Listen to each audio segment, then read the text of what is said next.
Hello, everyone, and welcome to Quack and Smite League. We're back. Took a week off just to enjoy the American holidays. Sorry, you Canadian folk, and maybe there's some Europeans in here. But either way, we're back with some more QSL action. I'm joined by Red Sniper and Tess on the desk, and we got some new patch notes, Red. I think that's the big thing to talk about, and I think that this is going to throw a wrench in the spanner for most teams. Yeah, reading through a few things, it's very interesting to see what they're able to do, what they can do now. In certain instances, like Erendite can now be purchased by hunters. So your ability hunters are actually quite interested in that now. Fail not now with assassins and warriors, so now crit chance goes up, especially with abilities. It just there's now a multiplicity of builds going on. Even the former pros, if you've watched them on stream or if you've seen some of their other stuff, they're just going nuts trying to figure out what the best build paths are, how this all kind of fits together. Really, really interesting stuff with this latest patch that's come out. And in the amateur scene, it's really no different. We're trying to figure this stuff out too. And of course, they decide they're going to break everything and bring out Hasten Fatalis too. So why not? Yeah, especially with some of these items being returning. Well, most actually all these items are returning items for the record, but some of them haven't been in the game for quite a while, and a lot of them are on characters that couldn't get them before. And Style not being now being able to be purchased by Magic characters is interesting.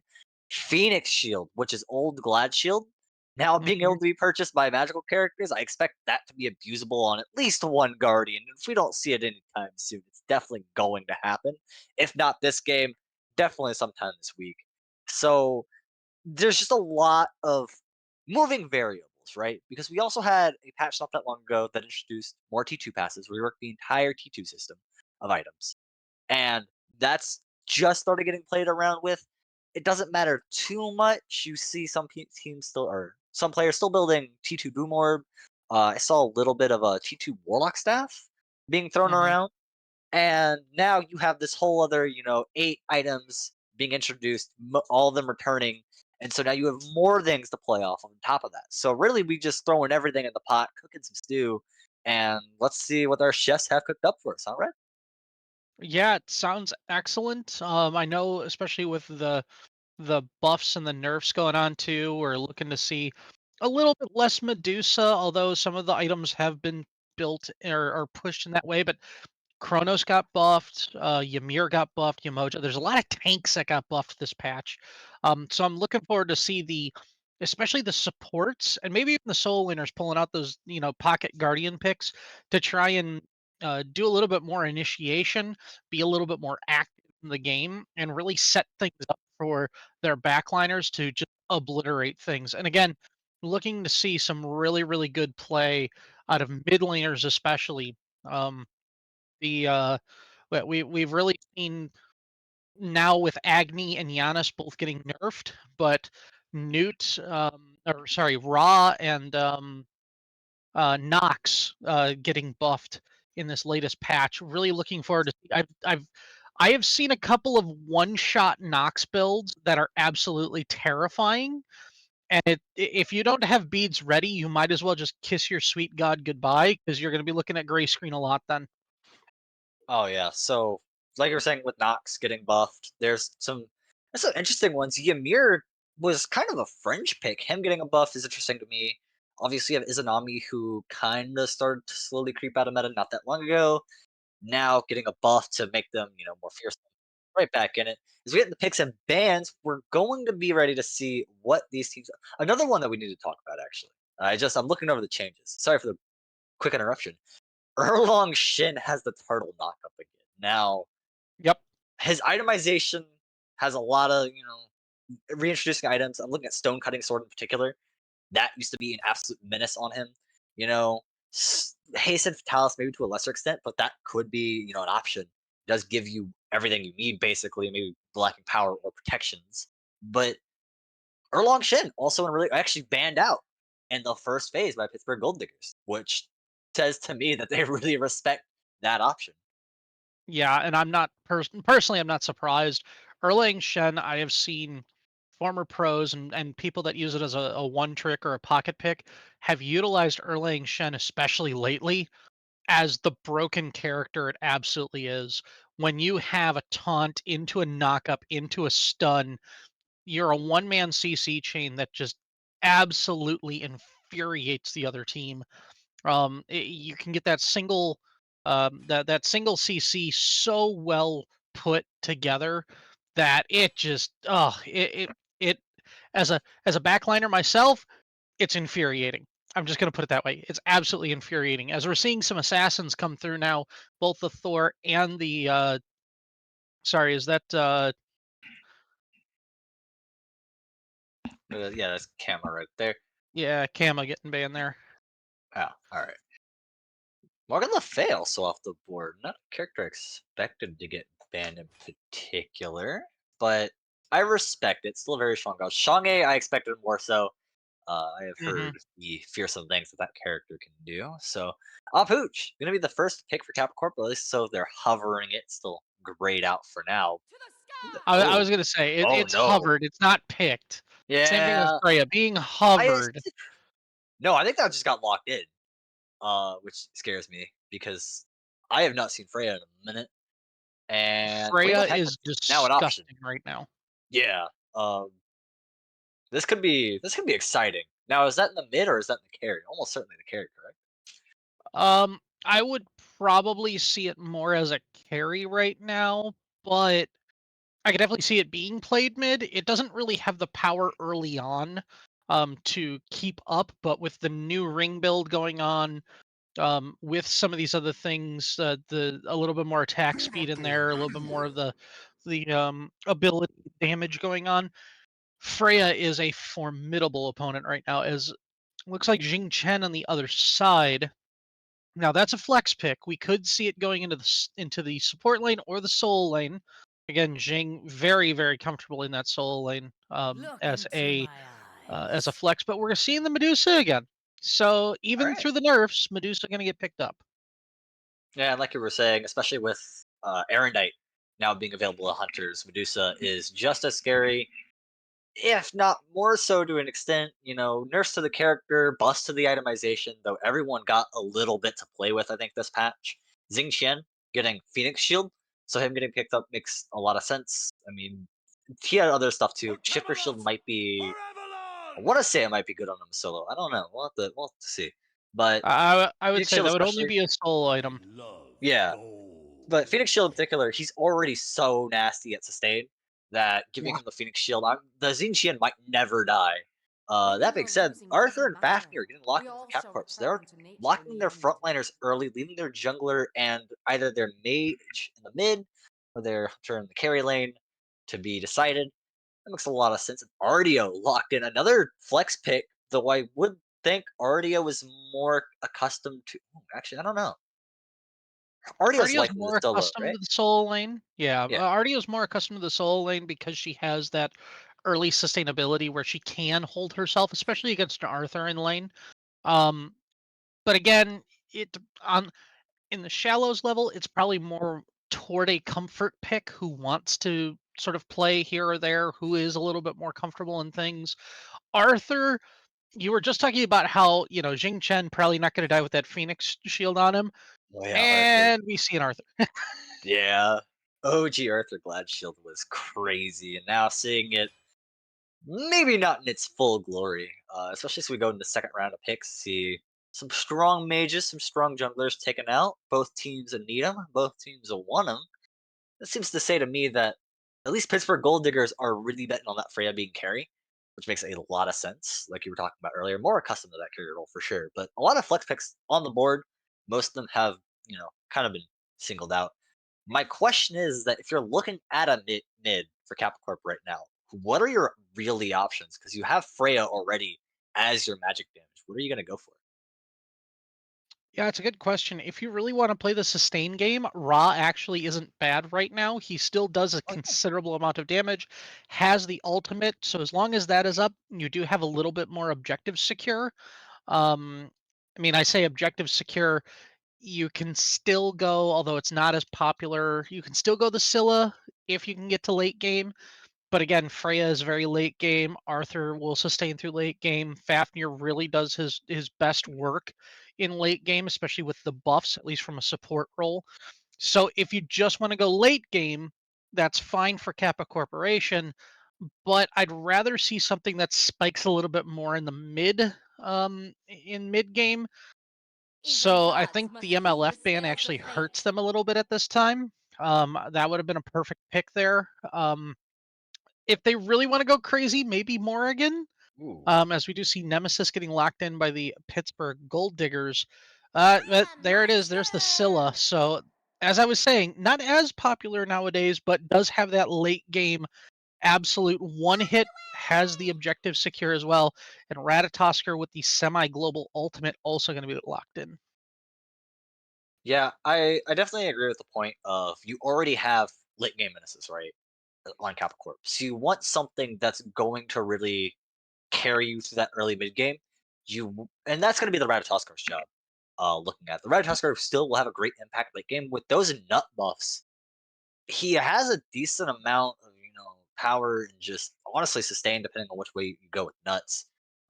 So Ratatoskar definitely going to be scary on this field. Gonna try and pick off people early. Try and get Capricorn for that early game. In the mid game, you'll start seeing the Arthur and the Fafnir really heat up. Freya and Scylla are starting to get where they want to be, and then once you hit that late game, both those mages are going to come alive. The issue from Capricorn, right, at least in my head, is you're relying on that Ratatoskar a lot for that physical damage. And if he's getting singled out, the itemization for PGD gets pretty streamlined. They're gonna lock in an Agni as their mid laner. And Agni should be pretty good at dealing with the Scylla and just trying to play out of their range. Scylla has a good engage, some good backs away. So but Agni should be able to poke them out or at least keep the pressure up. So if I can be completely blunt with this, if I'm looking at the two sides right now, just the two bill or the two layouts right now, Kappa Corporation is playing at 11.7. Pittsburgh Gold Diggers really looks like they're playing at 11.6. They are solidly in things that worked for the last month. Kappa Corporation, I mean, oh, sorry about that. I had to hit my sneeze button. But Kappa Corporation, if you look at it, they're doing things that are a little bit out of the box. Arthur, Fafnir, stuff you really wouldn't see back in 11.6, you're now going to see in 11.7. Freya as well, 11.7, definitely. Rat with his little buffs going on. It's definitely a more up to date comp. Now, whether or not it works effectively, that's going to be the real test. Rat's got his ultimate, Scylla's got hers, Fafnir's got his. They're all designed to be easily executable for a certain extent.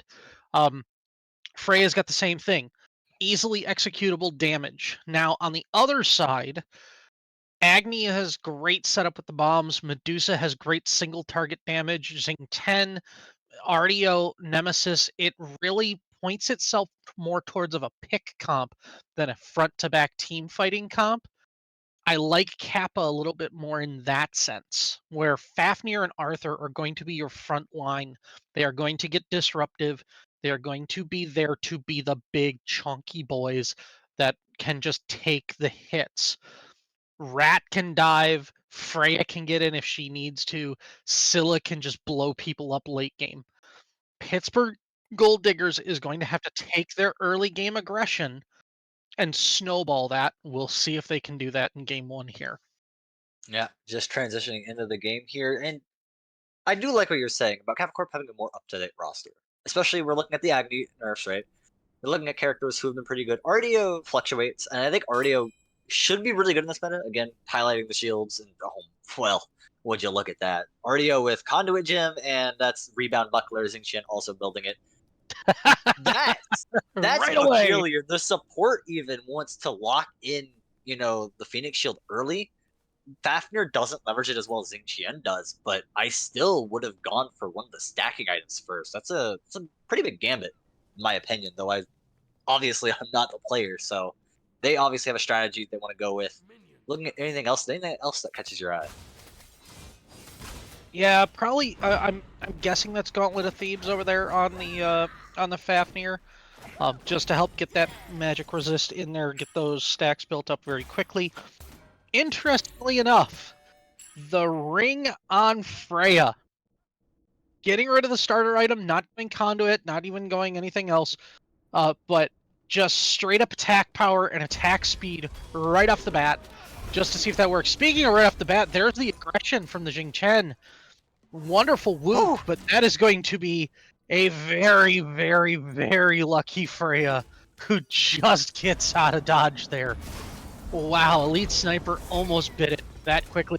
And there's the early aggression we were talking about before, as this duo lane almost has no health already. Yeah, they're already calling for their rat, just saying, Link, can you help us out? But no, there's pressure mid lane, there's pressure everywhere, and that's the big issue, is that you can't be everywhere at once. Carol, finding they might be in the fountain very soon, takes a lot of damage, tries to fight back, has to back away. The pressure's on in left lane, and in right, the Artio taking the worst of the early engagements. So, all around the board, lots of early fighting. Now people are just trying to lick their wounds and back off now as everyone disengages. Yep, and we're gonna see this in the early game, really, the back and forth, just to see how skill and ability are going to balance each other out. The god has the ability to do X amount of damage. You're going to have your winning and your losing matchups. But in this shallows, you're going to see that there's going to be tests of skill beyond this. Here comes the rotation now early on from Ratatosker. And again, does he dive? Does he not dive? There's the pings, but he's going to go for the farm. But we're going to get the counter rotation out of the Nemesis here. And he doesn't stay for the rat didn't stay for the farm. So now we're going to see how this all plays out. Who's going to be able to gain the pressure? Is that pressure going to be able to manipulate into something further? But that was a an excellent test there. Remember those skill tests. As King Arthur getting very low. Yeah, Flash Gordo forced all the way back to tower. Artio cannot lock that player down. And I noticed something peculiar. The Scylla is rotating for a right gank. Flash Gordo has been taking some licks, but Airborne gets a little aggressive. Great stun, but in a 3v1, hopes to get one on the way out. The door is closed. Rat rotated away, didn't take that Naga, did manage to take the Mask Camp from Pittsburgh Gold Diggers. Actually went ahead and invaded the jungle, stole, then went for that gank.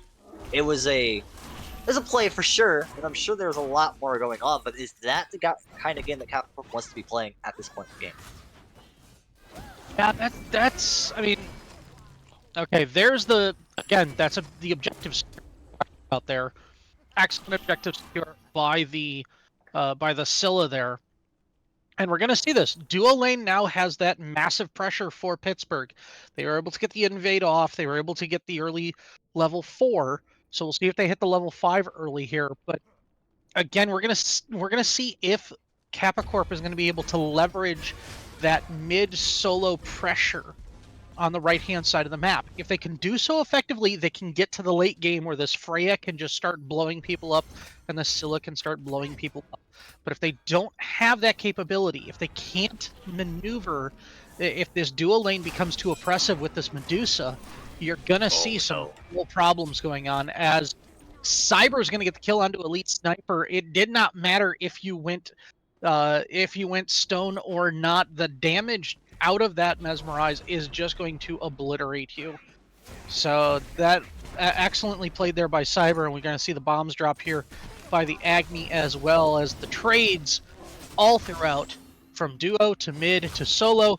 Everybody's trading right now. Yeah, and it's important to highlight, while Ratatosker is level 6 now, he was level 3 when the first Bull Demon King got secured. And I wanted to highlight that because the Nemesis was at level 4.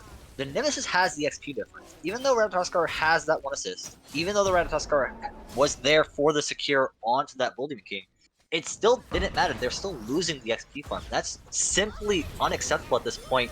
Link going to manage to steal even more. Might get away with murder too, but it's going to be Carol over the wall with I'm a Monster.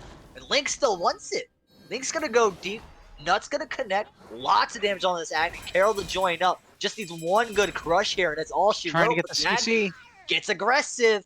Here comes Void from out the duo lane, and now it's a full-on team fight.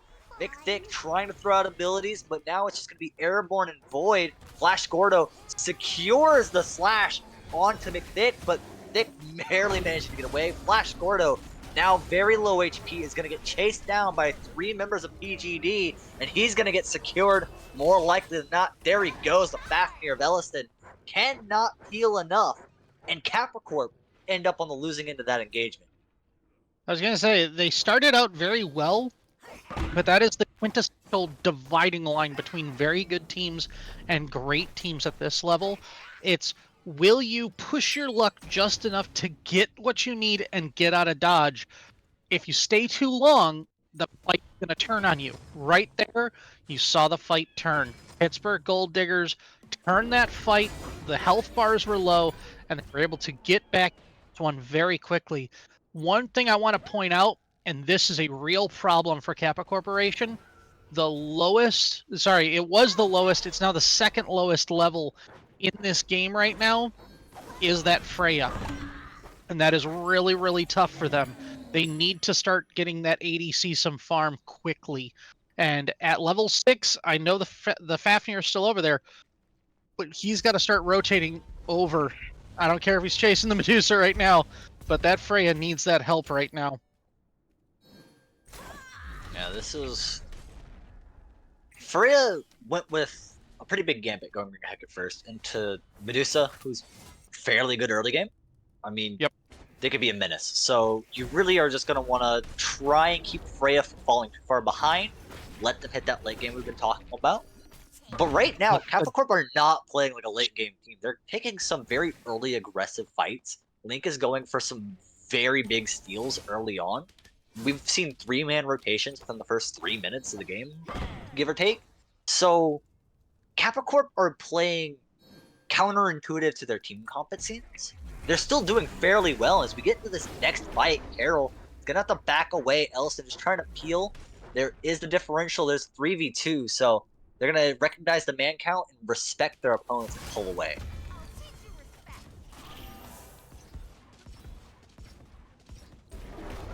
Yeah, as you were saying earlier, that them trying to respect the man count, them trying to play this early aggression, what they're trying to do actually is trying to prevent Pittsburgh Gold Diggers from getting an insurmountable snowball. So it's okay if they get out to an early lead-ish.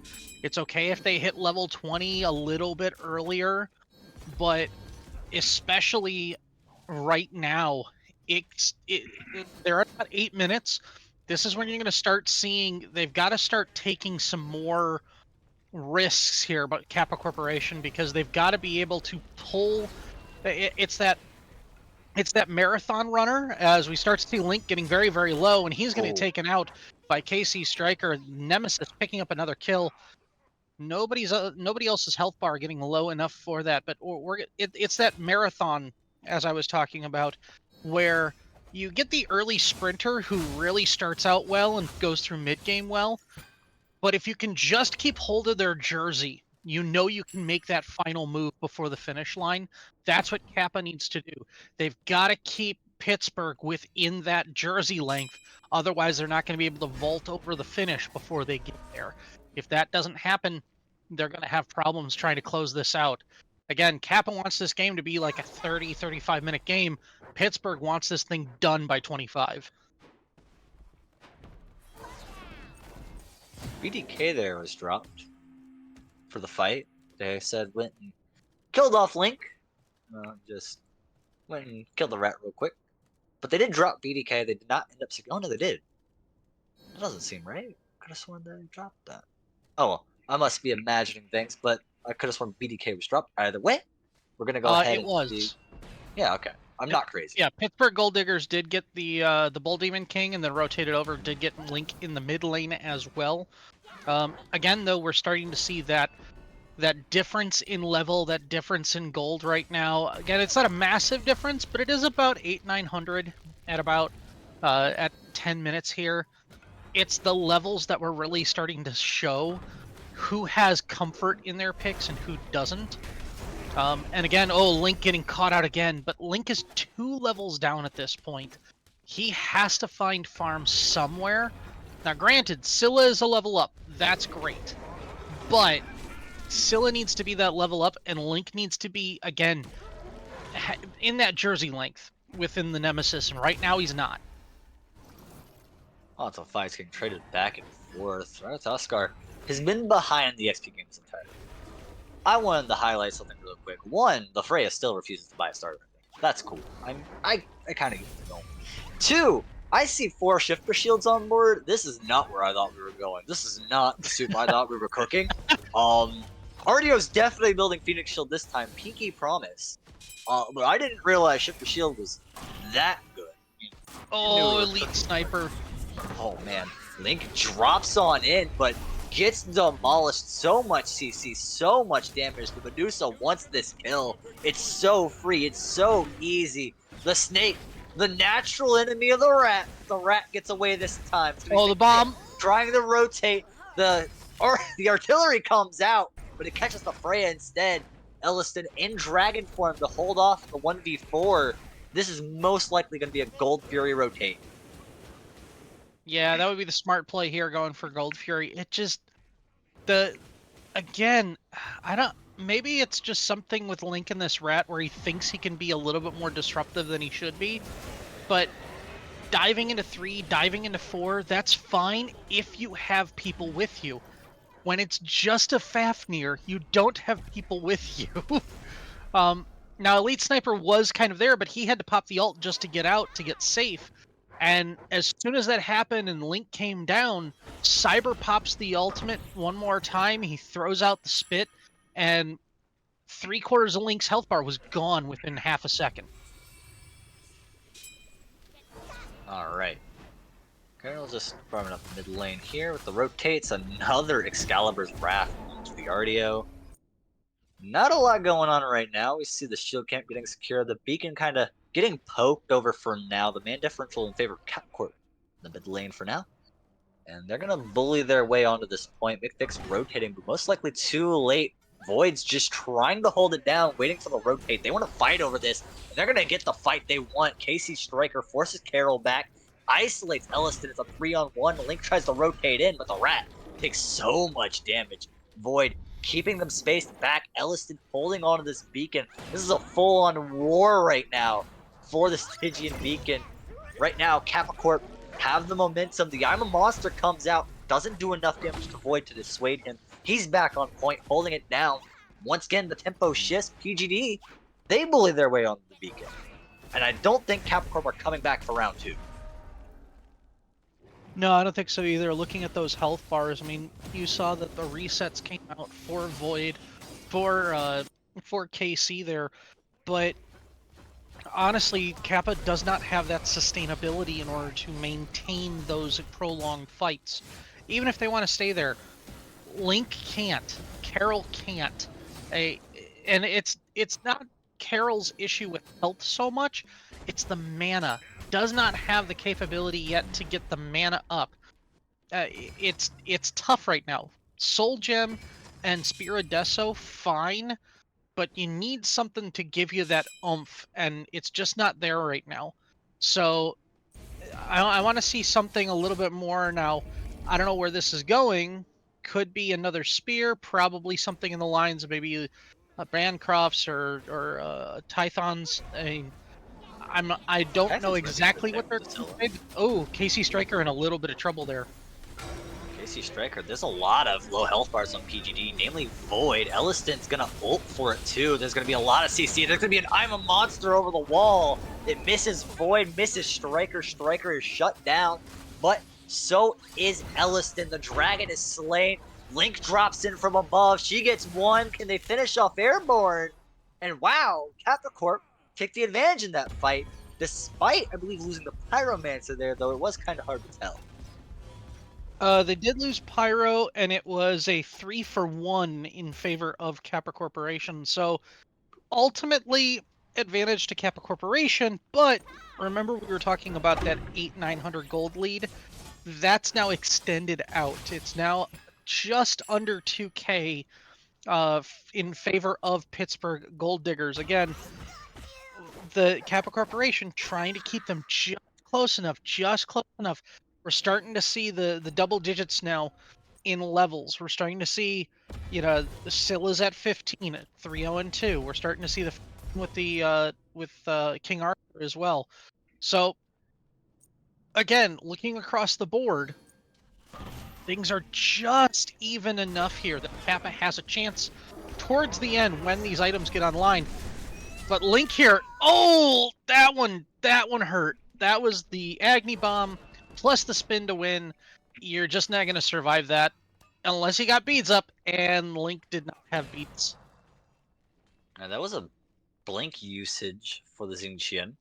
Aggressively using that, looking for picks. Carol getting aggressive against Casey Stryker. You're in the wrong neck of the woods. The jungler so low HP. The Iron Monster comes out, misses short, and here comes Void Pain to provide some space. Cyber, though, provides the damage.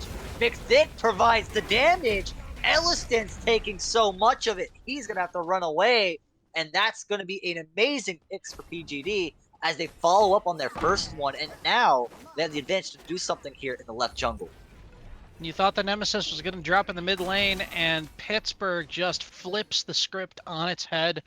Excellent usage of the ultimates there to get the quick kill onto the Scylla.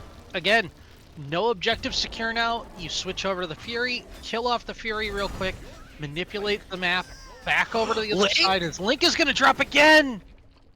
But goes away with the Gold Fury! What a steal. Alright, so I take those. Especially with the Rat being as behind as they've been, I take those. Now, it was definitely a gamble. I normally don't like people going for steals in that situation, but hey, when it works, and it's working right now. Elliston trying to follow up with Carol, trying to take down McThick, just gonna force him back for now. And Void, without any damage, is actually gonna get isolated here in the mid lane. Casey Stryker is gonna go for a gank in the right, but Void's taking a lot. Here comes the spin cycle, but Void Pain can't follow up on that. There's no one nearby. The I'm a Monster once again short by just that much, and Void will get away, but that was looking dire there for a second. And again, we were talking earlier, I was talking earlier about Pittsburgh Gold Diggers. Looks like they have this excellent comp for picks. Kappa Corporation wants to fight front to back. And it's almost like we're seeing this in opposition to one another. Like, Pittsburgh Gold Diggers, they're getting their best picks when it's 3 and 4 members grouping up and attacking Kappa. Kappa's getting their picks just randomly across the map. Well, you can call it random, but this is definitely a plan to it. Goes up above, doesn't find any fights that he's looking for, instead drops down. Could have called for a pyro take there. Instead, they respect that the Xingqian's in the neighborhood. They're just gonna try and take this Indra's Scepter real quick. They had the 3-on-2, but Link forced him back at such low HP due to McThick. Most likely they're just gonna call for a fight over the Stygian Beacon. They do have an opportunity for it. Technically a level advantage in Kappa Corp's favor. But Elliston, right now just isolated, kinda trying to hold the beacon, more so keeping it safe rather than trying to fight for it. But, well, looks like we're just gonna drop that and walk away from it. Ultimate utilized here by Flash over in the Soul lane, and again, mid lane, we got the 2v2, 2v3 here. This has just been an interesting battle in the mid lane, going back and forth with the mid 3v3s. It's been a very measured battle, like almost a seesaw kind of back and forth kind of thing. You do see Carol stepping up, getting an advantage, but then all of a sudden Stryker will come in or Agni comes in and boom, that gets changed. And Ultimate's coming out now by both of your ADCs as both Cyber and Elite. Cyber just missing, but that's going to be a good stun. Sniper gonna take out Cyber. The Snake goes back and gets stonewalled. Very well done from the Freya, buying Hasten Fatalis next up on the docket. Not exactly what I thought we were going for. We still do not have a starter item out of this Freya. At this point, is this just no starter item, or they have to lock one in at the very tail end, right? Has to be like a December? I'm guessing it's going to be no starter item. Personally, on a Freya, I would probably see something more like... Well, it depends on your playstyle, to be honest, but I would would see something more like a pendulum, just because you need some more cooldown on your distance autos. Again, we're not seeing a ton of cooldown there. We do have the Bancrofts on there. We do have Hecate, um, but we do see Tower go down. In Oh, fact, ooh, Striker getting there. The whoop will get. Oh no! Oh, spin to win into the wall. you can whoop in a KC. waller all you want. This is bad. Elite Sniper is gone. There's not a chance in hell to get away from that. There was another person on the way too. Cyber just was coming to add insult to injury. That's Yeah. rough. Um, that is the quintessential problem of where your ward at, bro. Where your ward at. Because as I'm looking at the mini map, I see wards out by Pittsburgh Gold Diggers on that duo side, but just Elite Sniper just overstaying his welcome a little bit. As we're starting to see McFickla Quick there gonna go down, as well as Link, but oh, there it is. We were talking about how it hasn't connected. There's Carol's connection right there. The I'm a Monster just dropping the bomb.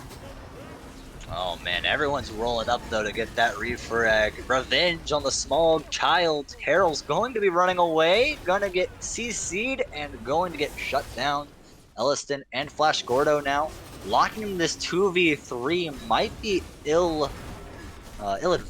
but here comes the Freya, here comes the spin cycle, locking them all down. So much damage coming out of Cyber. They'll get one, they'll get another. The Elite Sniper in the 1v3, they're likely not going to even be able to connect on this Artio. It's going to be 1v3, there goes the whoop. There's no way they're getting out of this Elite Sniper. You have no escape, and you're going to actually go out with one, but that was not worth it. A 3-man-to-1 in the mid lane. PGD are starting to pull ahead in these team fights.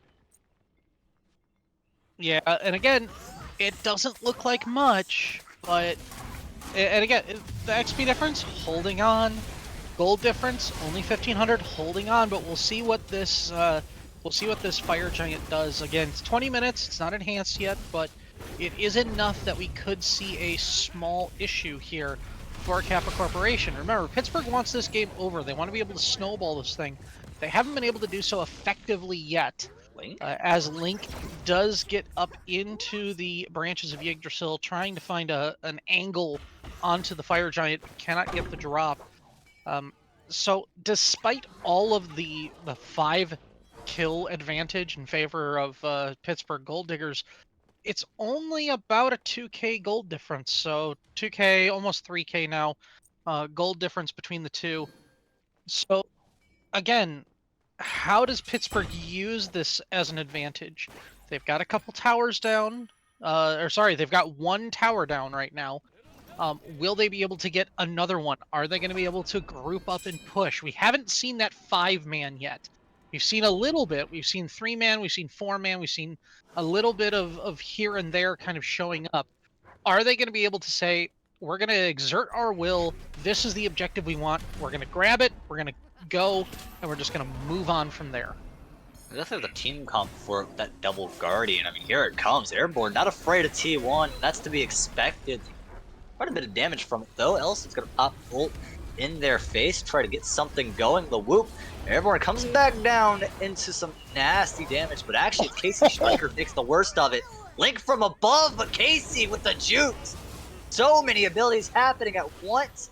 Void not taking any damage at all. Instead, it's all on Kappa Corp, and one falls. A second one's gonna fall on Carol, but they skate away with the I'm a Monster.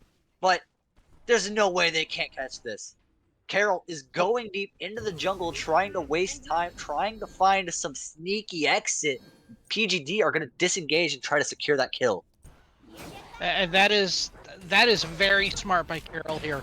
Just waste as much time as possible trying to make sure, because if they don't kill, if they just let Carol back, they've got 5-man strong in the mid lane. You push, you get that tier 1, maybe you even get the tier 2 on the push.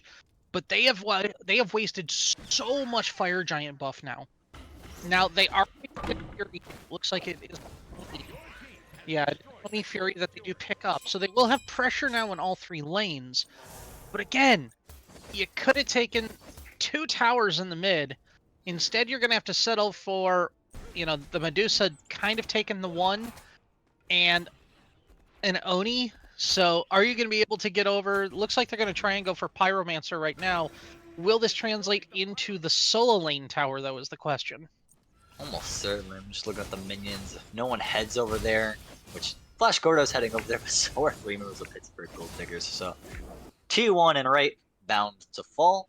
That being said, the other T1 tower for PGD is very low HP, so that could drop at the blink of an eye. As we see them sized up here to try and maybe fight for this T2 might not be the greatest idea. You're only 3-man strong right now. You do know that the Freya's in the left lane clearing out those Oni minions, but not a fight you want to take particularly. PGD recognizing that, pull back into their own jungle to maybe try and farm up some, group up, maybe look at a different opportunity as every objective is down for the most part, at least all the neutral jungle objectives.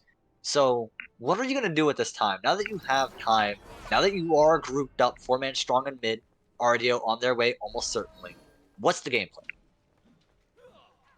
That is a good question, because if I were PGD, I probably would have said, let's hold off, let's sit on this solo side, or let's grab what farm we can in the jungle and then push towards an available tower depending on where people are at.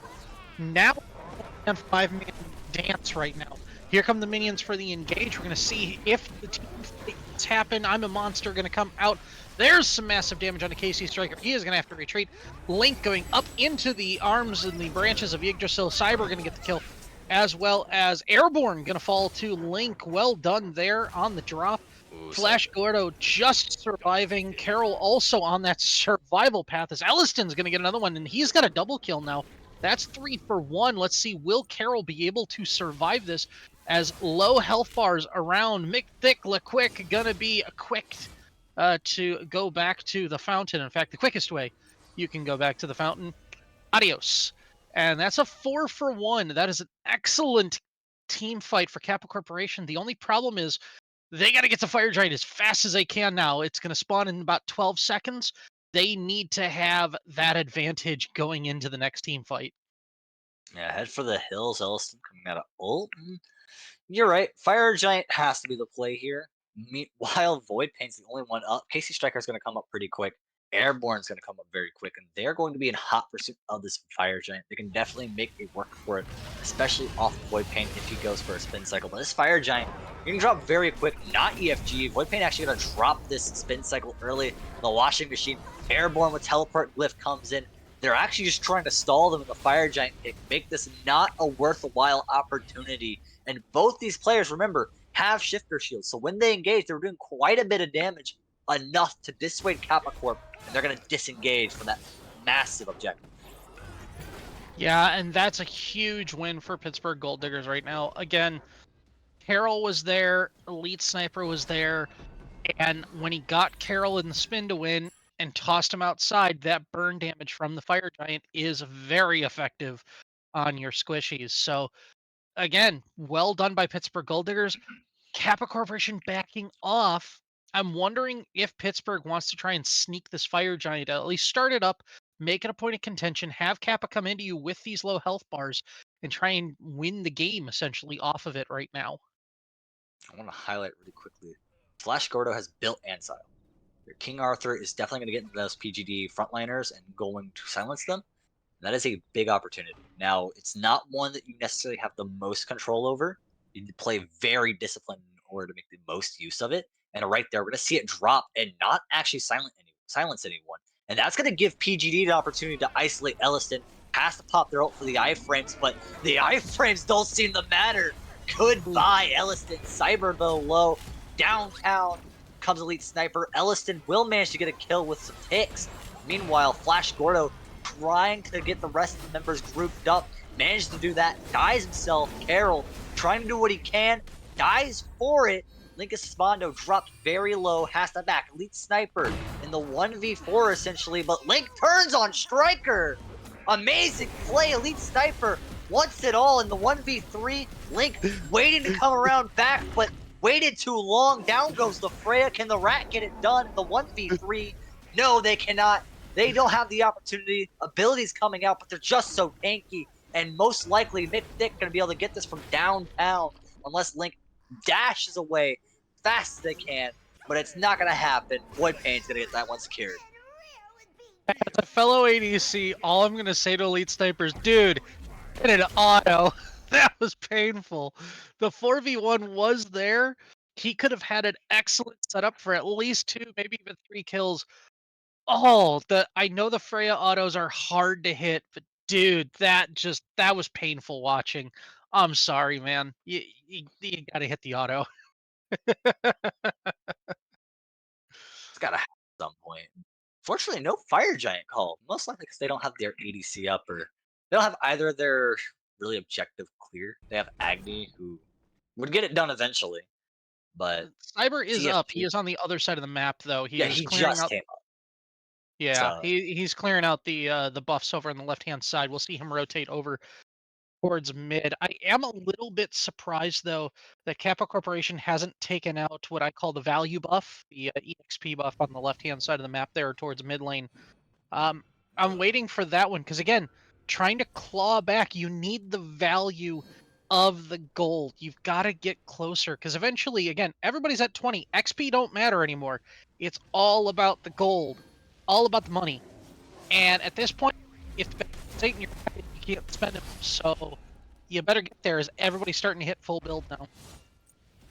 show me the money. Show me the fight. This is a 5-man strong around Fire Giant. Capcorp have enough time to group up, make something happen of this, but PGD, they want this EFG. They know to get it, they're going to have to win another team fight back to back.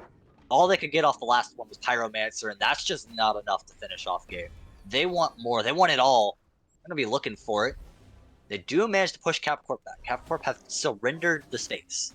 Now, they can't surrender the space for too long, but as long as they're giving this away, it makes the fight a lot harder. But the opening is found. Flash Gordo instantly taken off the board. I am a monster, whiffs by a mile, and it's just going to be a runaway from Capricorn. They head for the trees, they head for the hills, and they're going to be gone in the blink of an eye. But this gives PGD what they need in order to start the CFG pool. Yeah, EFG now on the table for Pittsburgh Gold Diggers.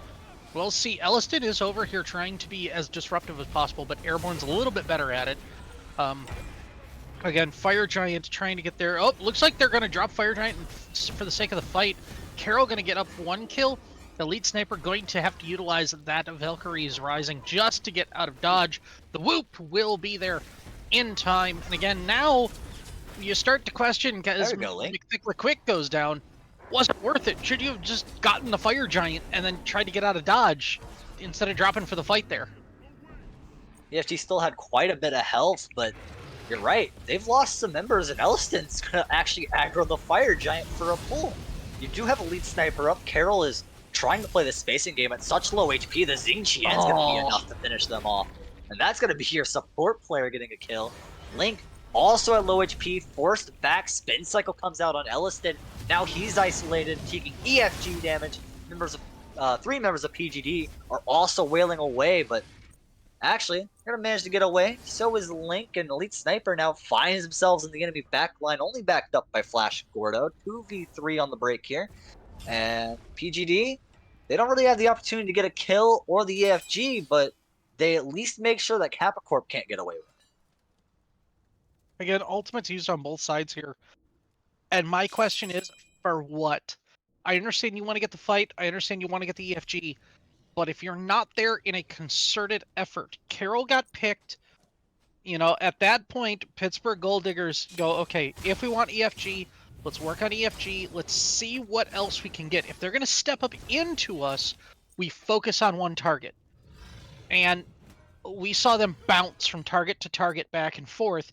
Now Carol's back up. Now Kappa has a full opportunity to go right back into this to try and get the EFG. It is still on the table, and to be honest, whoever gets EFG should have the clear path to victory in this game. But it looks like we're going to be in for a long one here, Terry. Oh, you say long, but all of a sudden Fire Giant Pit's surrendered, and they're 4-man strong around it. PGD do have an opportunity. The issue is that we can't sit here forever and bait each other into bad fights, and then take a bad fight on both sides, and then not be able to get EFG, and then go, dang, we couldn't get EFG. Let's try to get Pyromancer. We can't do that for. We got to do something real. We got to get an objective, whether it be a tower, whether it be the Fury. And actually, here comes that rotate for that Fury. Artio and Ratatoskar, or sorry, that's Freya and Ratatoskar rather, going ahead and taking that Fury.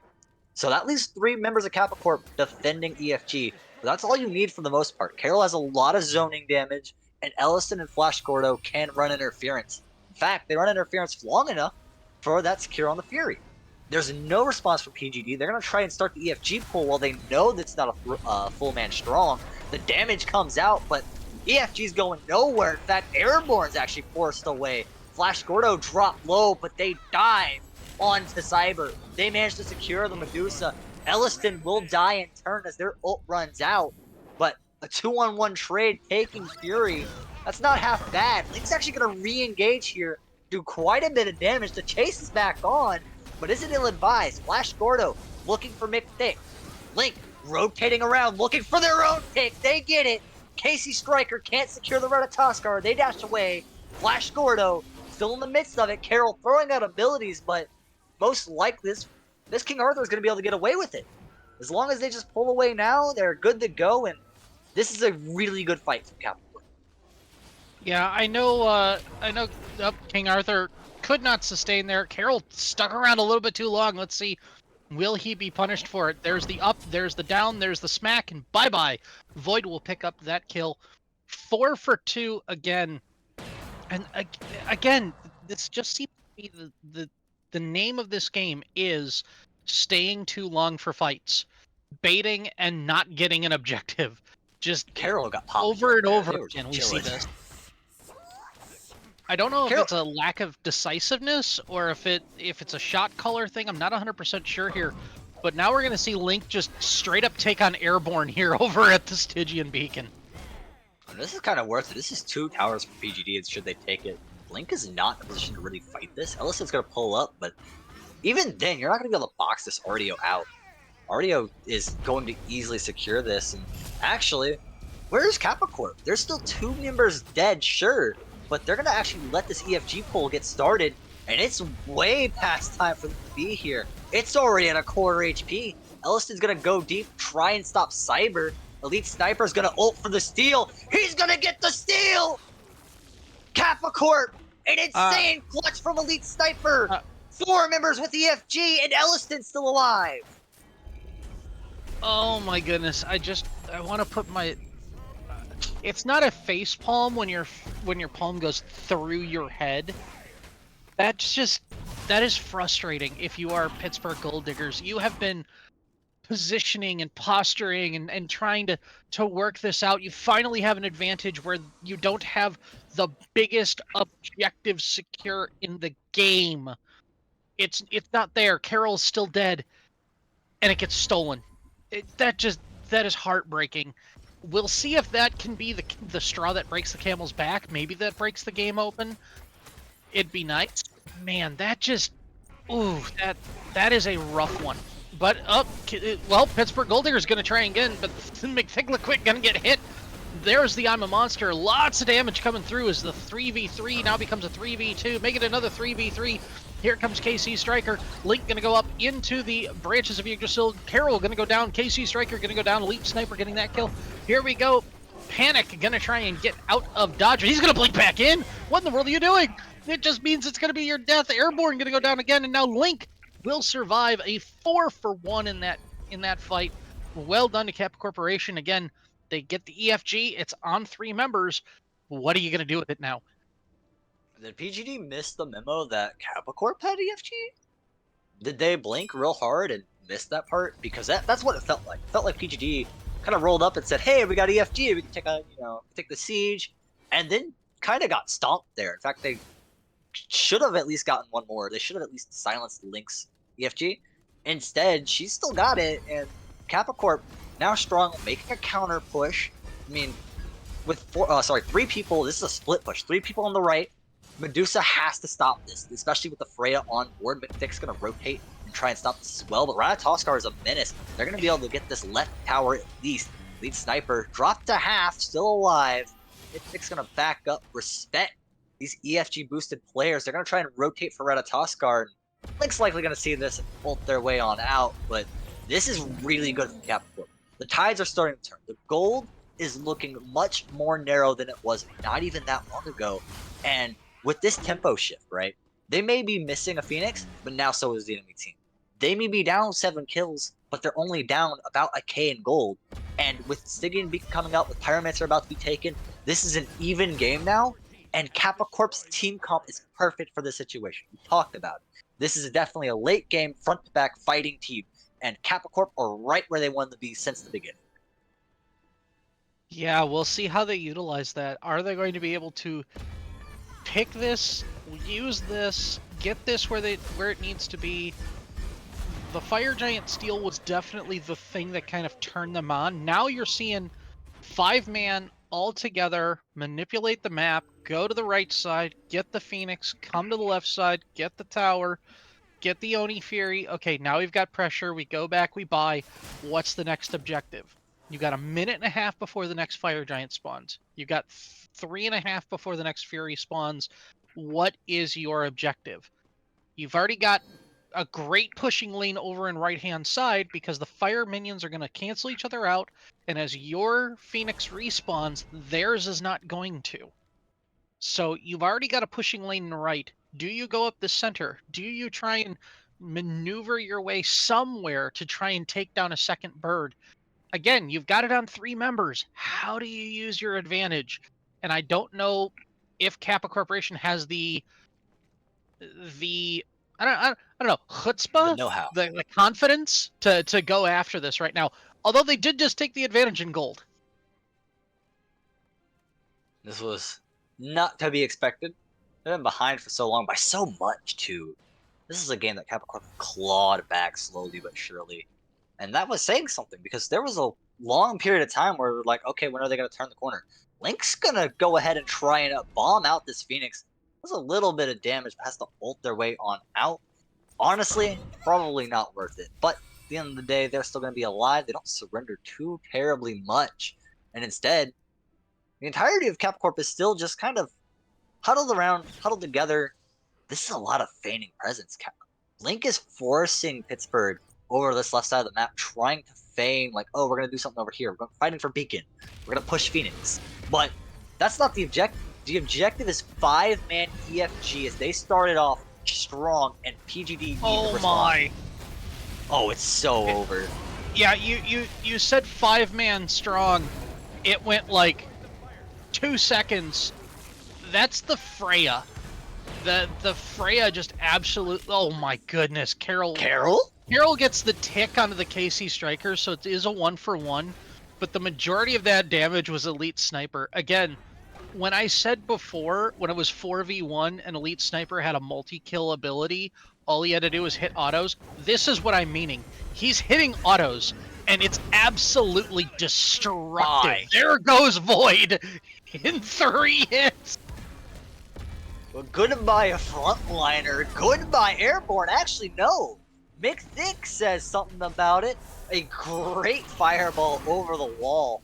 And that's going to turn the tide. That's going to slow Kappa Corp's roll. They still have 3 members with EFG, but they lost their big sources of damage, and they now have to recoup.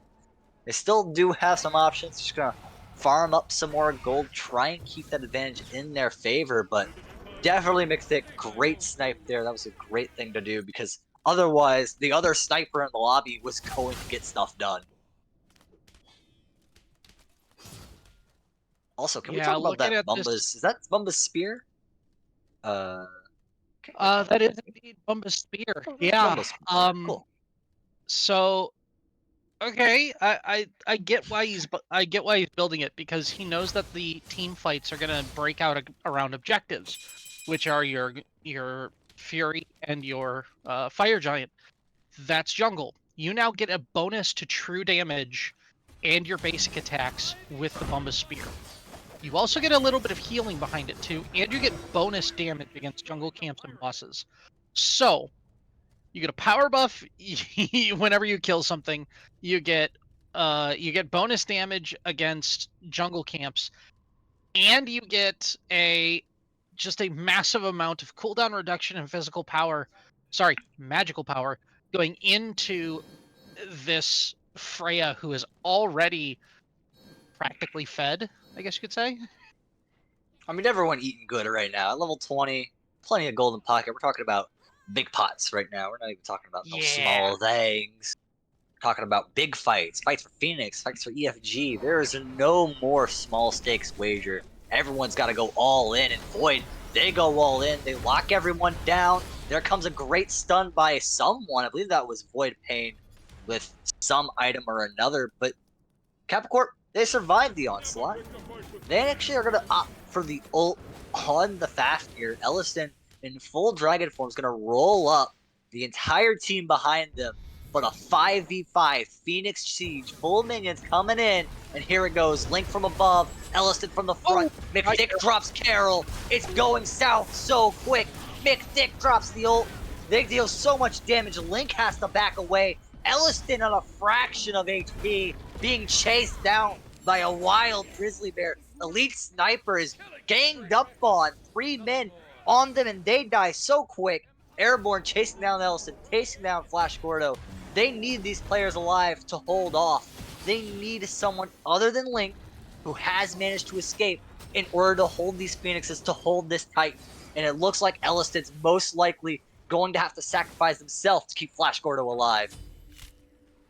And to be completely honest, that type of fight there is exactly why I would not buy Whew. the spear. And it looks like Elite Sniper sold the spear for Tythons. So just it makes no sense to have a spear there when you're not fighting in the jungle, but it's not really going to matter at this point, as now it's 5-man in the Titan room. Bombs are dropping left, right, center. Flash Gordo going to go down. Let's see what Link is going to be able to do. Not enough, as Pittsburgh Gold Diggers will get game one. Hold on, now it's been game one. I was ready to water and like, all right, nice job, boys. See y'all next week. And then, nope, this is game one. We're not done yet. Crazy. We still got another at least a game to go. The way that set went, with how close that was, especially at the end there, I have a feeling we're going to be here for quite a minute, Red. Yeah, that just that I again, it was that I was waiting to see what was going to happen, because I said it at the very beginning. Look at what the comps do. Look at what they're trying to set up. Look at how they're trying to play it. And it fell into the lap of Kappa Corporation. All they had to do was play their comp. And they didn't. it came down to this front to back fight right at the Phoenix, trying to do what they're supposed to do.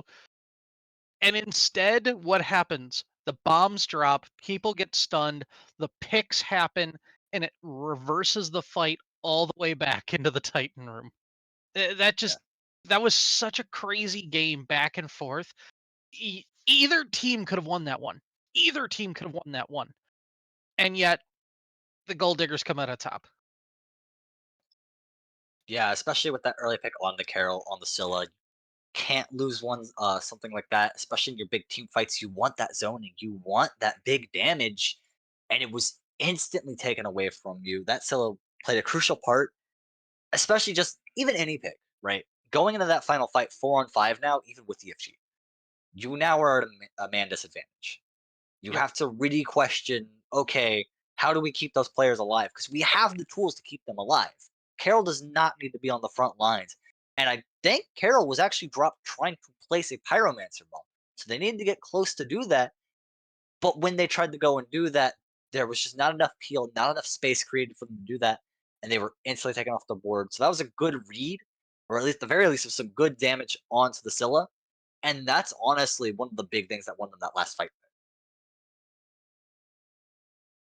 Yep. That was again, back and forth, absolutely crazy fight there to decide that. And so much fun. If nothing else, this game taught you it doesn't matter who's favored one way or another. It all comes down to how the execution happens in game. I mean, between Pittsburgh Gold Diggers and Kappa Corporation, either one of them could have won it. Either one of them could have just said, "Screw it, we're going." And through this, that, the other thing, you never know in the Shallows division, man. You never know. All right. Well, I certainly need a drink of water. I'm sure you all need some popcorn. We're just going to really quickly send you to a break. We'll be right back with game two. Don't go anywhere, all you beautiful people. See you soon.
Hey chat, welcome back. It's QSL all over again. Map 2 versus Capricorp and Pittsburgh Gold Diggers. Red, I have a question for you. Why are neither Yeah, of us go. using our chairs? You're sitting on your desk for Christ's sake. At least I'm standing. Yeah, well, I'll put it this way. It's much easier to be eye level at this point because, quite frankly, if I sit down in the chair, I have a bad habit of having the hydraulic on the bottom just completely deflate, and so you get this bad impression of like I'm eye level with the camera, and then I slowly start sinking, and then I've got to stand up and pop it back up, and then I slowly start sinking again. So I just sit on the desk, be done with it. It's okay.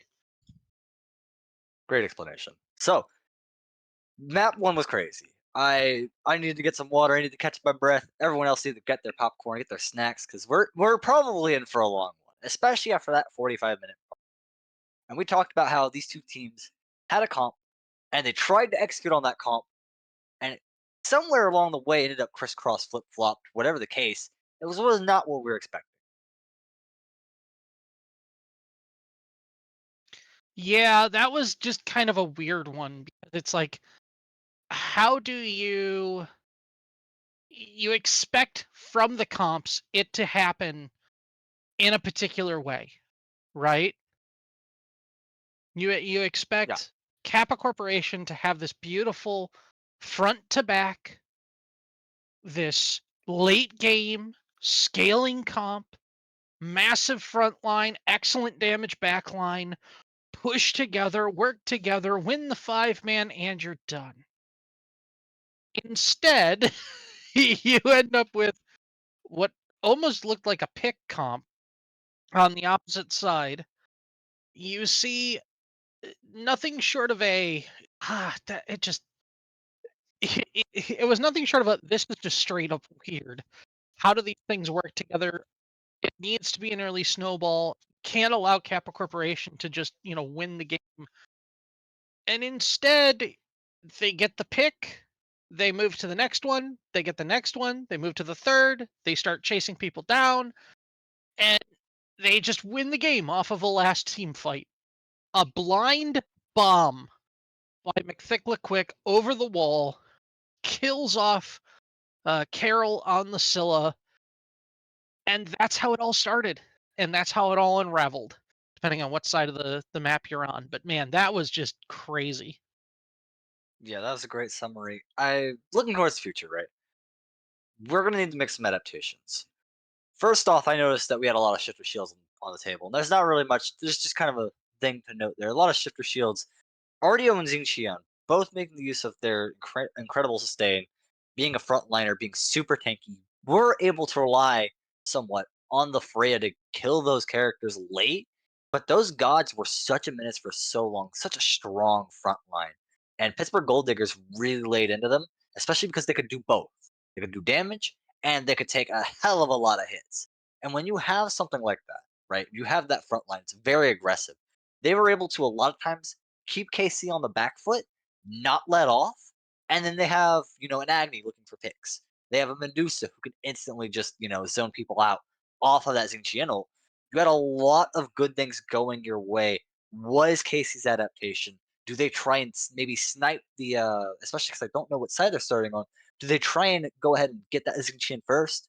Are there any gods? Maybe they need more, maybe they go for a double carry simply because they need to take care of those big objectives. What is the play here? I mean, at this point, if you're Kappa Corporation, what you had wasn't wrong. Maybe a little bit more initiation. Again, who were you expecting to start fights? Because a lot of those fights just kind of ended up in your lap. You weren't going into anyone. You weren't trying to push into anyone. You just kind of, oh, we're in a fight. So again, trying to uh, get a little bit more agency in those fights. I think that's probably the better way of putting it. Find someone that has an agent. So a dive, the Link going in, getting a 3 or 4 man knockup would have been a great start to a fight. if it was all together. You didn't quite see that. No, the So red house again, card. find someone with an initiator. Sorry. As we had the picking bands, I will say the red house card definitely had trouble. I felt like the timing was off. Like Kappa Corp weren't quite fully in sync at certain points, and that's not something the Pixie Band's phase can really solve. The Medusa band is going to solve some of Kappa Corp's problems. The Erlong Shin band for PGD, box standard. Agni also. Is Kappa Corp just saltily banning every god that dealt damage last game? Because that might be one way to do it. I mean, it might, but we do see a Kuzenbo now Okay. getting banned out there. So and obviously Pittsburgh Gold Diggers did fight a small problem on Kappa Corporation with Elite Snipers Just Freya, stunning. because to be quite honest, at the end of the game, that thing was just chunking people. But Chang'e gonna go over to Kappa Corporation again. We have seen the or Oh. I guess you could say we have heard the praises lauded of the Chang'e. We'll For see what Camelot! they can do with it as both Forevermore! Jing Chen and Arthur now going to be locked in for the Winning or Pittsburgh Gold losing Diggers. doesn't Jing matter. Chen We utilized by also PGD return to last nature time, in the end. fine. Arthur utilized by Kappa Corporation, but now we're going to see if you can, whatever you can do, I can do better. As Artio going to get locked in for Kappa Corporation. Well, this is a trade deal of all time for sure, for sure. I do like it though. I think that Arthur kind of fills the same role as Death Artio. comes by I night. mean, they both start with Art. They gotta fill the same role, right? Arthur's really gonna try to single out, gonna engage, gonna lock someone down, especially with Excalibur's Wrath. We're good to go on that front. X Ball is going to be the carry of choice, locking in the two main damage dealers for Kappa Corp, and they're both safe. Is my first thought, right? But does safety always equate to a good team comp? Because this really feels like to me a team comp that doesn't really have that big opening. Shang could definitely do it, but you got to get Shang in position without her blowing up first. What Mhm. shall I create next? Yeah, and again, what's your initiation? RDO is going to give you a cripple field. Great. Changa might get you that stun with the ultimate. Great. X Ball gets you close with the darkness, but what's your initiation? How do you get into those fights? That's the big thing. Who dives in? Who gets the stun? Who gets the root? Who gets something that just forces people to be done? Um, I mean, Pittsburgh Gold Diggers had it in spades last time. We're seeing the Ixchel and the Lancelot gone. Sorry, Ixchel. The Wheelix. Sorry, Ixchel was their ban last game. A Wheelix, though, now being taken off the table. Um, and okay, Nemesis fight. That's another thing. Three bans from last game, and Charybdis now going to be banned, but three bans from last game. Cap Corporation takes off the table, going, "Here's our problems." I don't know about that. Like, I get it. They did damage, but I don't know about that. Yeah, because the issue is that you ban, the problems you had last game, but the things that you were preemptively trying to prevent the first game are now there, and they're in spades. Ixchel locked in. We're gonna I see have come to Cherno, which I cover do the not land believe in hit the ban darkness. phase last time around. That's all right. Haven't seen Cherno in a little bit. What's changed? Is that going to be the Erendite itemization, or is there more to it than that? Possibly with the Erendite, Fail not still doing quite well on the Chernobog. Depending on if you want to build him ability based or if you want to build him crit based. Ability doing quite well right now, so it could be more of an Erendite build out of him. Um, I'd love to see what happens. Do you go big tanky stacking item on the first one? Do you go more for an Aussie build? Again, we have a lot of options now with hunters. We are going to see X Ball again. That big scaling getting towards the end. Cherno, it's that matching, right? You need something that's matching from one side to the other. Last time Kappa had that semi-global with the rat, Pittsburgh didn't have that. Now Cherno's got a global. So how's Kappa gonna counter? That's a good question. Especially because Capcorp have not shown their jungler yet. They're actually in the process of picking their last two characters, so they're looking for a jungler. They're looking for most likely a support that RDO, a flex pick for sure, could definitely find their way into the support role, but PGD banning two assassins out has made the well a little dry for Capricorp. They don't have Nemesis, they don't have Wheelish, Lancelot. I mean, they don't have Erlong Shin, who is more towards solo, but still an excellent jungler, I assume, just based off of the items they have available to them. Don't have Camazotz. You're gonna opt for a Thanatos. You're gonna opt for an Odin. So you do have the full suite of classes available: Mage, Guardian, Hunter, Jungler, or sorry, Assassin, and then Warrior. If this Odin gets locked in, it's getting hovered for a very long time. No, there we go. So we're talking about the initiation. Odin's excellent, especially when you can follow up Sean. Yeah, Odin's Cage is going to be excellent. Hunbats obviously can get out of it, but nobody else really can until either Jing or Arthur builds that Phantom Shield. Um, Sin can jump over it. another interesting thing though is Thanatos don't give a crap when it comes to your health. If you're below the threshold, Arthur, you're dead. Jing Chen, you're dead. That's just what it be. So Thanatos with the execute is going to play a huge role depending on how extended these fights become. Again, remember we saw in game one the overextension of fights, staying too long. Is that going to be what happens in game two? Because if they stay too long, Thanatos pops up, goes down, and turns a fight. So see what happens here in game number two. Yeah, Capricorp also have some good options for spacing out the field. I'm gonna head into the lobby now, but what I was meaning is Thanatos can pick off people if they're a little bit isolated.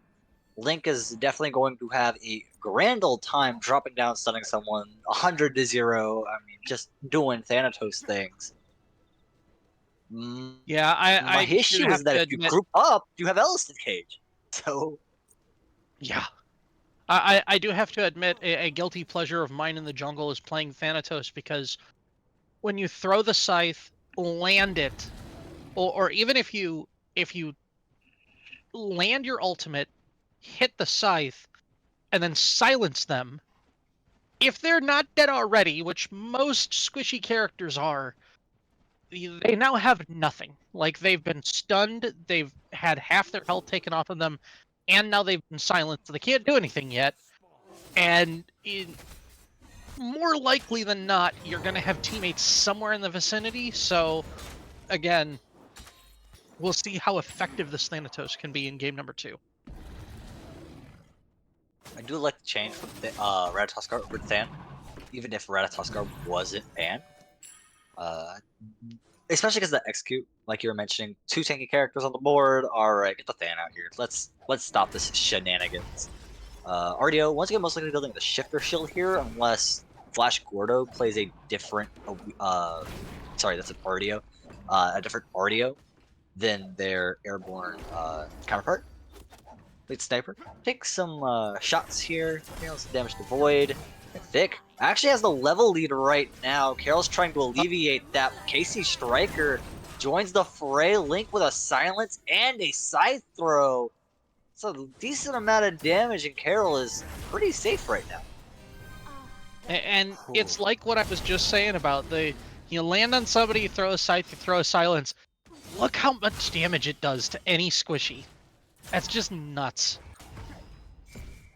Yeah, gonna force out the pot. It's gonna force another fight in left lane from Capricorp. Ellison picking quite a bit. It's gonna force Elite Sniper to back. They cannot rely on their support. Saber. It's gonna push up, playing one ability god, and now they're playing the Cherno. Ellison cannot get into Cyber's face right now. It's just too much damage, and they're gonna have to respect this team comp in the duo. Uh-oh, Artio might be going down, but duo and solo getting very, very low there. Oh, airborne on that King Arthur is just being absolutely annoying. But man, we're seeing the focal points now have shifted to the wings early on in the game. But will it come back to the mid as Ixchel reaches her power spikes, as Chang'e reaches her power spikes? How are we going to see this happen as there's a silence, there's a scythe, half your health gone. So again, we're seeing effective, even if it wasn't for the kill, the effective pressure that was alleviated there by Link in the solo lane allows for Flash to step up now and play a little bit more aggressively as this RDO. But in duo lane here, we're just seeing this Odin have a time and a half just trying to survive here as even just I mean that this is kind of peculiar seeing Oh, a Jing Chen being no way. absolutely this Oh, Floyd got the no. shot damage. Oh, first blood over to the Pittsburgh Gold Diggers. Oh man, then they're gonna like that gold. A singular tier for that Odin. I will not hold you. I didn't recognize the Odin with that skin, so it hadn't occurred to me yet. We do have the RDO in solo and the Odin in duo. Not exactly where I expected those characters to be, if I'm completely honest, but I did expect this. This is a follow-up. There's been a great rotate. Carol and Link have rotated, and they managed to get a refrag onto Cyber and force Void Pain in the back. Link doing a great job now, going to be able to secure the enemy jungle, and most likely, a whole heck of a lot of it. His Hunbots is only coming up. Does Link stick around and try to get the support camp? Yeah, it's again we're seeing this. In the last game, it was as the blink comes out from KC Striker. Let's see if there's any follow up as McThicklequick gonna finish out Gordo, but it's the execute over, so it's not a 1-for-1. McThicklequick will get the credit for the kill. Gordo will not. So excellent rotation there. Uh-oh, Airborne now getting very low. It's and he will goodbye. See you later, King Arthur. Will you'll be able to come back shortly, but man, again, we're seeing in these Shallows games these games are bloody. These are not, meta games back and forth, play the map, something like that. These are we're gonna go at you. So this is very, very interesting. All right. Well, Void Pain's going to get up in Carol's face. Does not like that. Preemptively uses the CC and damage immunity dance in order to back off. Expecting Void Paint to maybe ult there. It is up. It is available, and at any time that Xingqian decides to put everyone in the washing machine, could get some players washed out. Flash Gordo dealing some damage. Cyber actually isolated 1v2 there. Link, great rotate by them in order to secure that pick. And Kappa Corp, they've shown a lot of presence. Link is doing a much better job this game. Can I just highlight that real quick? Link, last game, was behind an XP, getting some lane presence, sure, but Link is doing a lot of good work this time around. I Yep. say Although as they fight their trying to demons. figure out what's going on here. They're fighting their demons. Oh, no, Oh, they're there it DC. is. Okay, I was wondering what demons they were fighting. It was definitely a DC. So we are going to see the DC. A pause here, The waiting for the DC, DC the to come back. DC stands for demons. Yeah, that's right. What does the C stand for? That's a good question. Demonic connection, something like that. Okay, okay. Demon. Yeah, I don't know.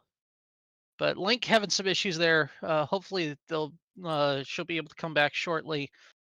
As we do see, the Pittsburgh Gold Diggers have rotated over to Bull Demon King here on the solo side.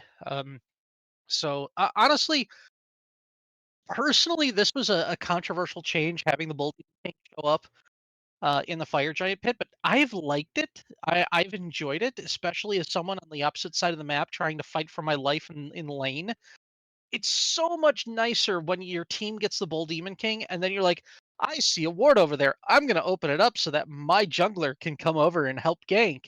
Now, as an ADC, they never come over and help gank, but at least I have that feeling that, I can actually like contribute to the team early on in the game. Mm, Also on that point, it helps space out the map. A lot of times junglers end up in this left side of the map. They're helping mid, they're helping duo. There's not a lot of opportunity to help solo, more times than not. So this gives a reason to really venture to that other side of the map. It gives junglers a lot more freedom to have impacts on both sides of the board. It no longer feels as bad to have to rotate over, do everything you need to do in this side of the jungle, and then it's like, oh well, I'm not really putting any pressure on Gold Fury. I'm not really doing anything now other than get my camp and then split a little bit with the mid. split a little bit with the solo lane. Like now you feel like, hey, I can size up the BDK, I can ward it, I can do something over here. There's more presence on this side of the map now, helps space out the board, and duo becomes a lot less of a clustered mess simply because the jungler is not always there. Yeah, and it I like what you said, how it spaces out the map that way. It allows for a little bit more agency by the individual players as well. Um, I will say it also it reminds junglers that there is another side of the map. Um, because there's a lot of camps over on the right hand side where you can go through the circuit, you can get help out your mid lane, maybe hit the XP camp and then on your way back. But going all the way up to duo lane, it almost seems like uh, there's not enough incentive for you to help out duo in this map. Um, as uh, again, we do apologize that we do have a little bit of a connection issue, but it's Smite. What are you gonna do? Um, but hopefully we'll have a reconnection for Link very shortly. Um, just realized it was Link. Link is having a problem with Link, so just saying. Um, Oh, I did figure out but what DC stands for. yeah, I believe okay, so it's demonic conspirators. Let's do that. I like okay. that. I'll D- I'll take that. Yeah, We can do that. that's acceptable. Uh, so Uh, interestingly, in this game, as we experiencing a little bit of a disconnection issue, um, we're starting to see the team comps aren't really doubling down yet. We are, I will say, the one thing we have seen is Thanatos oh utilizing yeah. what agency he has to be effective throughout the map, right? Not quite full on, dropping ultimates on people yet. We're not quite to that point yet, but being able to go over to solo, relieve the pressure over there, get to mid, damage to half health, go over to duo, have some pressure there, able to manipulate the map in that way. Um, helps his teammates, or sorry, her teammates, to gain farm pressure, and that's a lot of what this game is early on. Is gaining enough pressure to be able to farm efficiently and effectively so that you can have the lead going into the mid and late game to make the team fights easier and more effective. So to see how this is playing itself out, the junglers being very effective in that manner, I want to see if that though helps the rest of the team as this is going forward.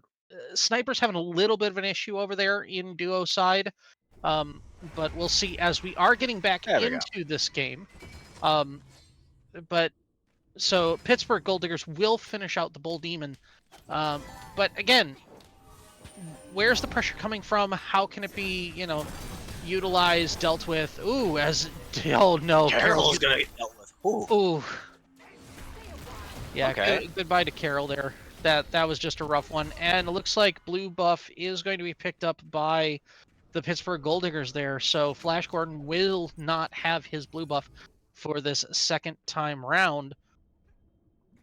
Again, 3-3 is our kills. A little bit of an advantage in farm over to the Pittsburgh Gold Diggers, not by much, only about a 1k difference. But again, remember, last game, 9-10 minutes in, we only had an 800 gold difference. So we'll see if that affects anything as we go through this game. We are two-man in the enemy jungle. Void rolls up on his own support camp and sees it getting swiped. I mean, that doesn't happen in this neighborhood usually, but Oh, I guess Link. Mondo is going to get some unprecedented Oh, violence with a three-man gank in their jungle. Thanatos was not expecting that. She's going to get sent back to the fountain now. That's going to be a little bit of a hamper on the Thanatos, right? Because they've been doing so well. Last time, they were doing good at alleviating pressure, not so much farming. They were actually falling behind in farm early on. And, at that point, there was a Ratatoskar. That's still bad for the Ratatoskar. It's even worse for the fan. And now we see Hunbots have a 2-level lead. So the alleviating the pressure, the playing the map is good and all, but they still do need to be focusing on that farm. They cannot fall behind and lose the presence they have, because at some point, if this fan falls too far behind, Pittsburgh Gold Diggers are not going to respect them. Yeah, and again, it's and I'll even put it this way: the Hunbats, if you think of it, the Hunbats is a facilitator jungler. His job is not to go in and get 50 million kills, although he can do the damage, he can be effective in that manner, but that's not his job. His job is to dissipate team fights, to separate out, to make sure that they have targets to kill, to be effective in that manner, right? Ooh, as Cyber will drop, Elite Sniper gonna pick up the kill over in duo there, but that's the opposite of what the Thanatos is. The Thanatos itself has to do the damage in order to be an effective jungler. It has to get those kills. It has to be effective in the fights. Hunbats could just drop the ultimate and be good. So we'll see how this plays out, as right now Kappa Corporation getting a little bit of the better of the Pittsburgh Gold Diggers. Casey Striker wants the smoke. He gets smoked himself. Hunbot's trying to bite off a little bit more than they can chew, and this is going to be a rotate. The Bull Demon King not secured from PGD. They did have to drop it. Now, looks like Capcorp going to be able to pick it up, unless Airborne has something to say. No, not time. All right, there we go. Capcorp getting a little bit of that advantage back. They're still a little bit behind in gold. Honestly, the fact they surrendered first pick is the thing that's really holding them back right now. But it's all well and good. They're still in this game. And ooh, nice steal there from the side of PGD. So it looks like we're spaced out around the map, and Void Pain staring down two very low health players, probably calling for someone to rotate over, but no one's in the zip code. I will say last game, that wasn't a problem for him. They would not be living much longer because that Xing Chen was doing a crazy amount of damage in game Shifter one. shield is up. Yeah, right? Oh, Elliston is not happy about that. And again, doesn't like return for the kill or anything like that, just whatever, you know, I'm just here to be annoying. Speaking of being annoying, yeah, Flash Guardo there, just being absolutely annoying to Airborne, making sure that he does not get to wave or lane efficiently. Yeah, especially with the Ardio having the cripple. It's just a rough matchup at times for this Arthur. They're gonna not be able to use half their abilities, really. And Flash Gordo's going to be able to use 6 abilities. Just looking at Flash Gordo real quick, they opt for Phoenix Shield first. And also, I believe last time it was a Conduit Gem first for the Ardio. This time they've opted for this Vampiric Shroud. So, getting this Phoenix Shield, getting this, sustain up early. It looks like King Arthur is going to be heading to Phoenix Shield himself very shortly. Link, hovering above, going to be heading down very shortly, but misses the opportunity as the Chernobog heads into the wall. Link takes a lot of damage. She goes down. Elliston on the flank.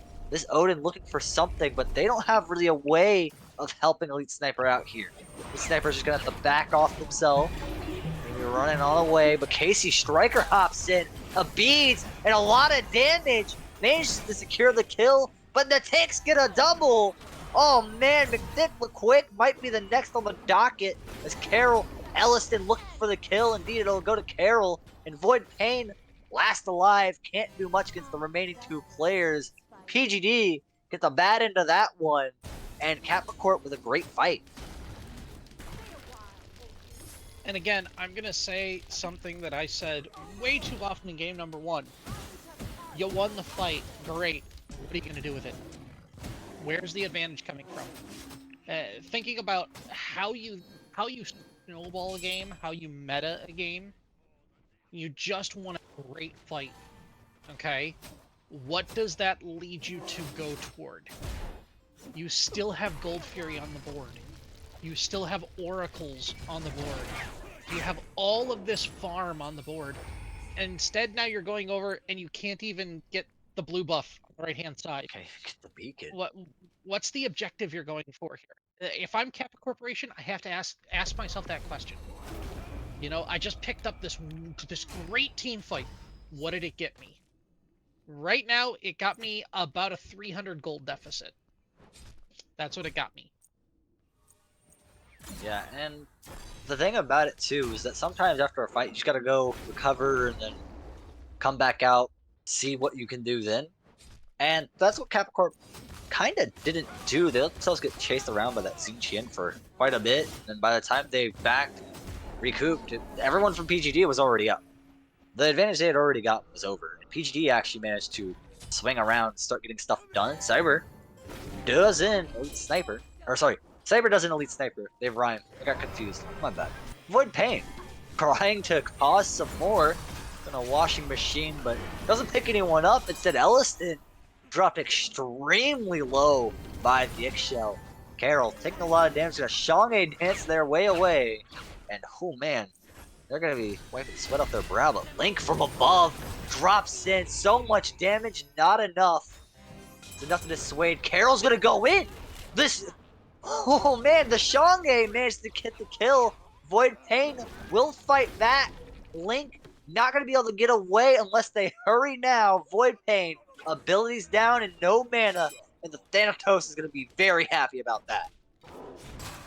Yeah, that having no mana is the only thing that really saved him. Or that Thana is very, very lucky. To be honest, even if I was Link piloting that Thana right now, let's back, let's catch what I can, let's go find some camps, heal up, and see where I can go. So this is, it was a great way to get out of it. But again, I have that thing in the back of my mind. What does this give me? What does this, you know, where does this get me on the map? We saw it in game number 1. It took forever for towers to fall. Is that what's going to happen in game 2? I don't know yet. I want to also highlight that Carol went back into that fight at super low HP. Now, the Shanghae does have self-sustain. It almost saved them. I mean, if it wasn't for Void Pain just really saying, I need to get that pick, I cannot let the Shanghae get away, that would have been even more of an advantage. At that point, I really would be harping on Capricorp saying, okay, Capricorp, you got a very good fight there. Now what? Because if you're winning fights by one person, sure, you have a little bit of an advantage that you can press, but you need to play really aggressive sometimes to push that advantage. You see Dan actually get locked down near the mid lane here. This is going to be a rotate for this fight. Not going to get away. I think you're a little bit too late there. You're going to experience death yourself.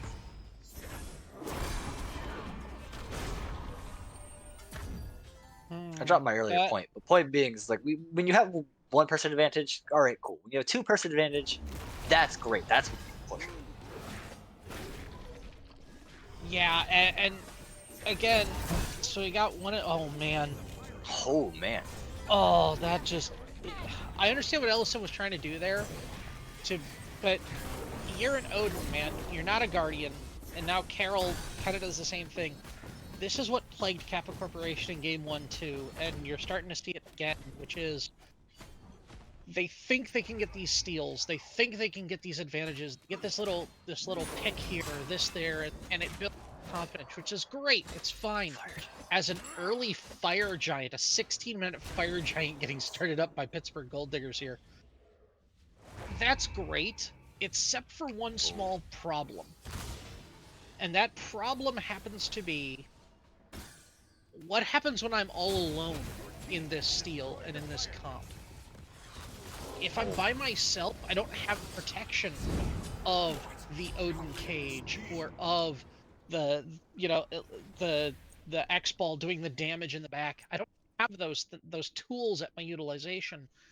Instead, I'm kind of stuck.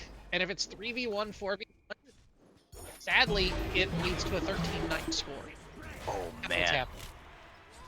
Casey Stryker needs to die here, or Capricorp are in big, rough, troubled waters. Sorry. McThicklerquick is trying to get rid of Elliston. Is going to.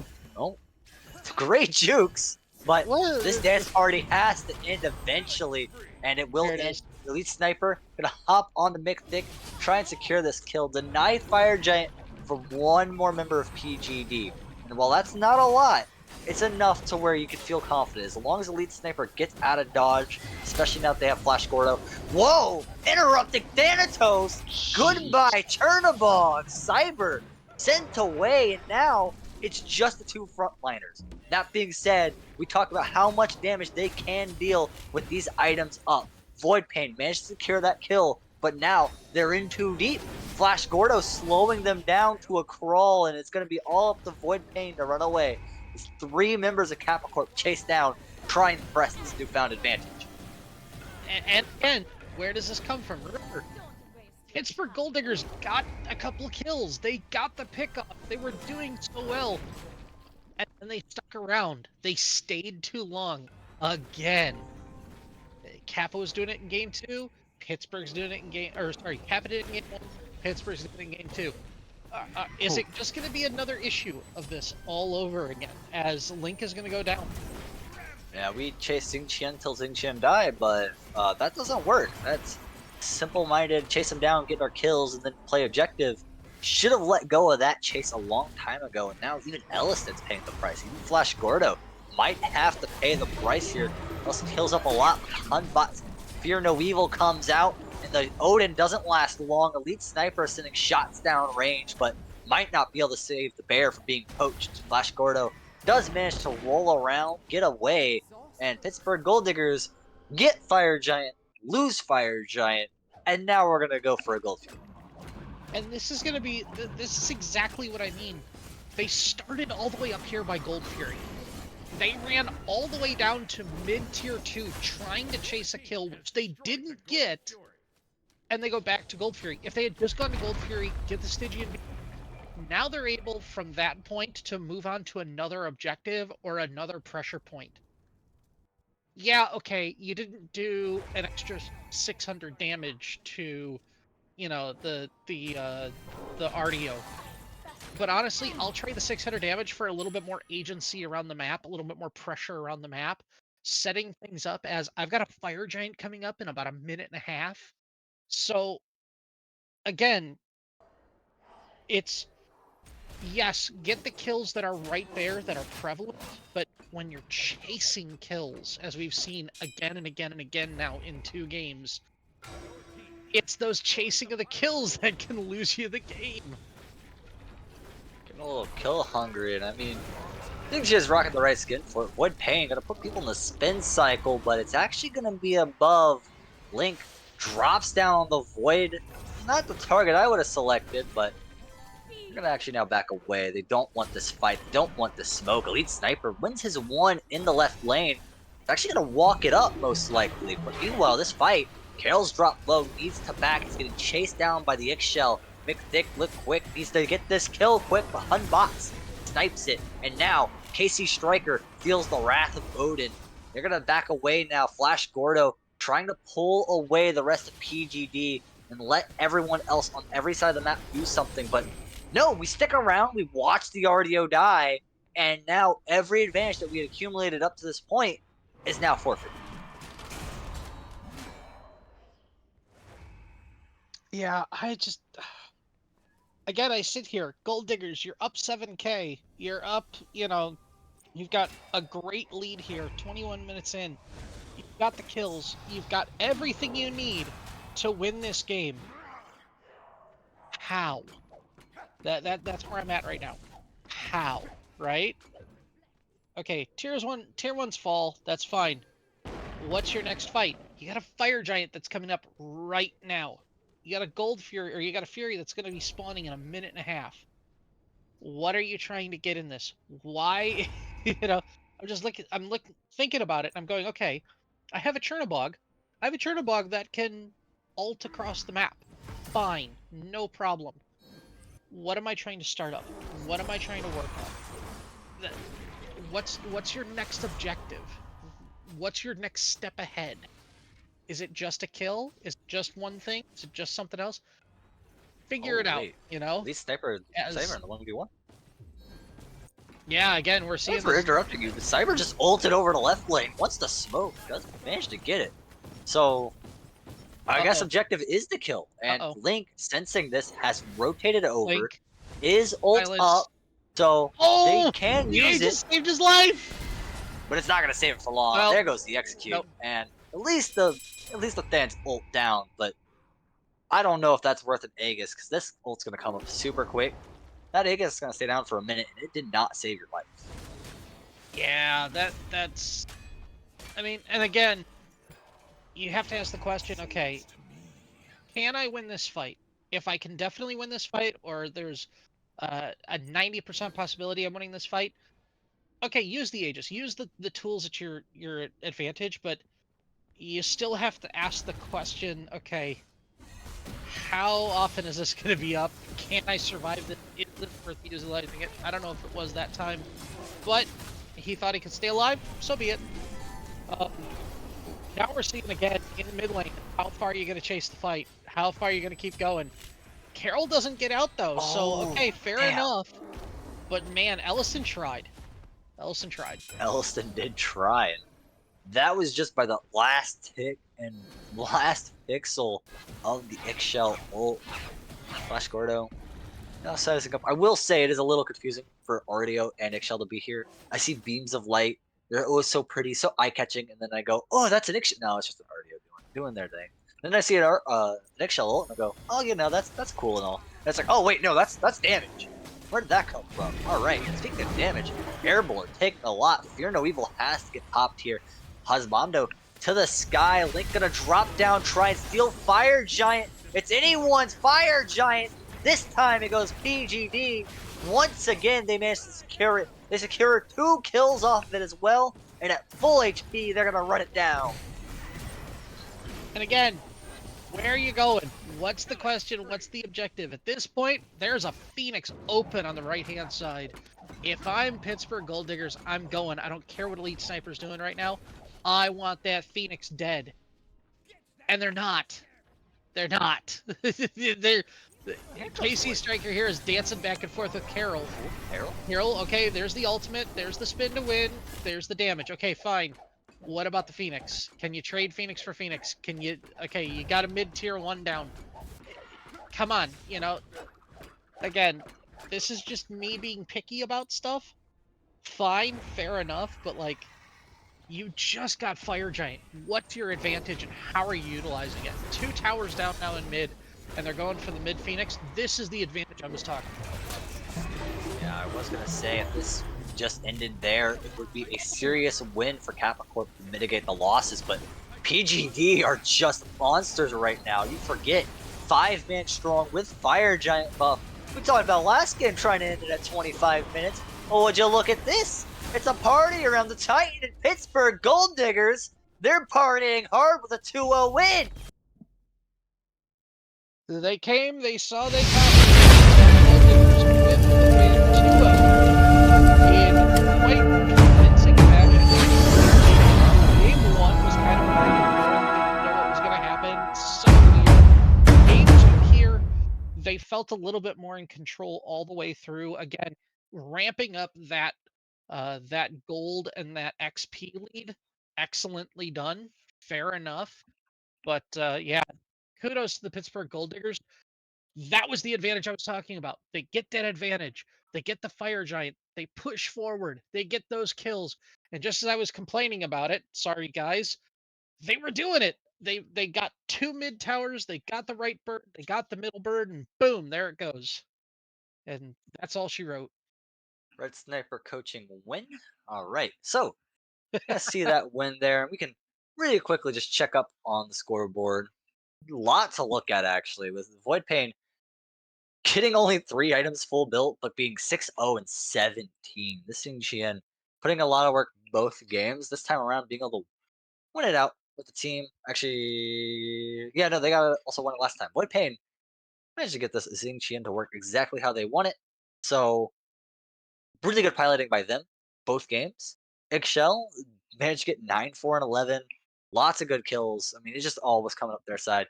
Cyber, not as good of a performance last game on the Medusa, but they definitely showed up when they needed it. And the Chernobog over the Medusa gave them more objective clear, especially in the end, where that was really needed. Yep.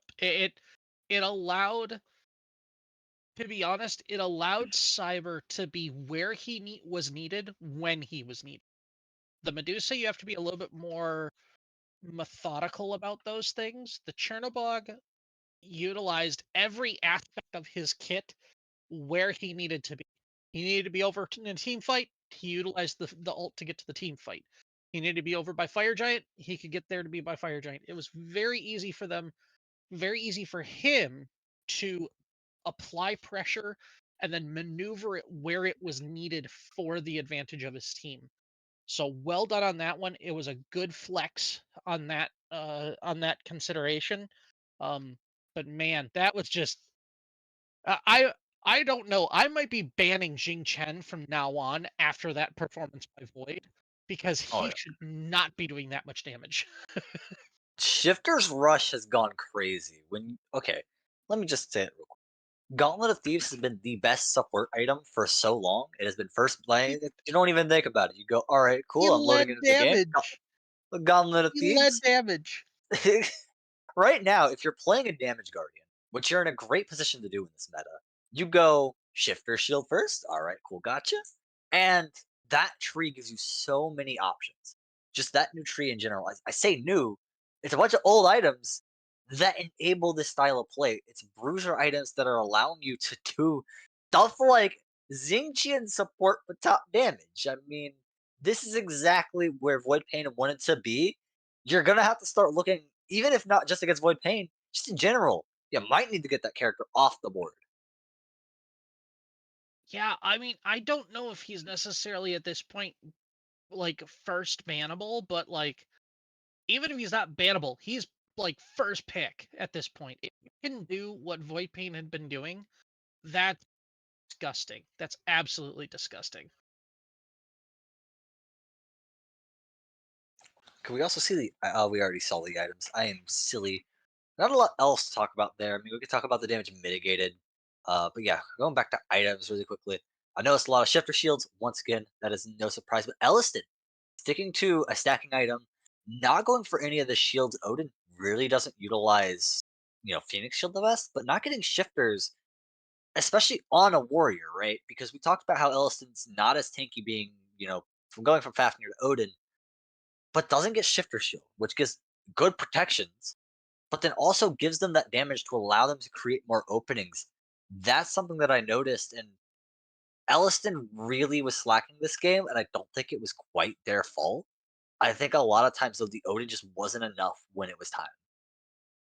So in that regard, the if I may, the issue is, remember when I said they needed more initiation? The initiation that Odin provides is by him being where he's not supposed to be and dropping that cage. The blink is a good relic for that. The leap is a good tool for that. Why are you going prophetic first item? That's a question on my end.